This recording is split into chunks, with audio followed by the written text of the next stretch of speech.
ભરૂચ એકતા પરિષદના પત્રકારોએ આજે કલેક્ટરને આવેદનપત્ર સુપરત કર્યું છે। પત્રકારો પ્રત્યે રાજકીય નેતાઓ દ્વારા કરવામાં આવતી અપમાનજનક ટિપ્પણીઓ સામે વિરોધ નોંધાવ્યો છે। આવેદનપત્રમાં સ્પષ્ટ કરવામાં આવ્યું છે કે પત્રકાર કોઈ રાજકીય પક્ષનો સૈનિક નથી, તેઓ પ્રજા અને સરકાર વચ્ચેની મહત્વપૂર્ણ કડી છે। પત્રકારો સરકારની યોજનાઓને છેવાડાના માનવી સુધી પહોંચાડવાનું કામ કરે છે। એકતા પરિષદે જણાવ્યું છે કે તેમનું સંગઠન 10,000 પત્રકારોનું શિસ્તબદ્ધ મંડળ છે।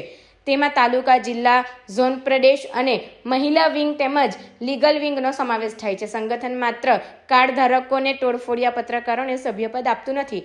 ખાસ કરીને ગુજરાતના ગૃહમંત્રી દ્વારા વારંવાર પત્રકારો વિરુદ્ધ કરવામાં આવતી અપમાનજનક ટિપ્પણીઓની ટીકા કરવામાં આવી છે। સંગઠને સ્પષ્ટ કર્યું છે કે કોઈપણ મંત્રીને પત્રકારોની ઇજ્જત સાથે ચેડા કરવાનો અધિકાર નથી। પરિષદે મુખ્યમંત્રીને વિનંતી કરી છે કે તેઓ મંત્રીઓએ પત્રકારો વિરુદ્ધ સાર્વજનિક ટિપ્પણીઓ ન કરવા સૂચના આપે। આવેદનપત્રમાં પત્રકારોની વેદના અને પીડા રજૂ કરવામાં આવી છે અને યોગ્ય કાર્યવાહીની માંગ કરવામાં આવી છે।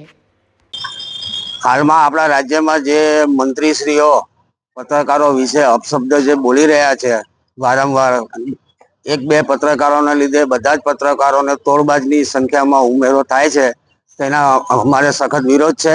આજે ભરૂચ પત્રકાર એકતા પરિષદ વતી અમે આવેદન આપીએ છીએ અને ભવિષ્યમાં આવા ઉચ્ચારણો ના કરે મંત્રીશ્રીઓ બોલવામાં ધ્યાન રાખે એવી અમારી નમ્ર અરજ છે।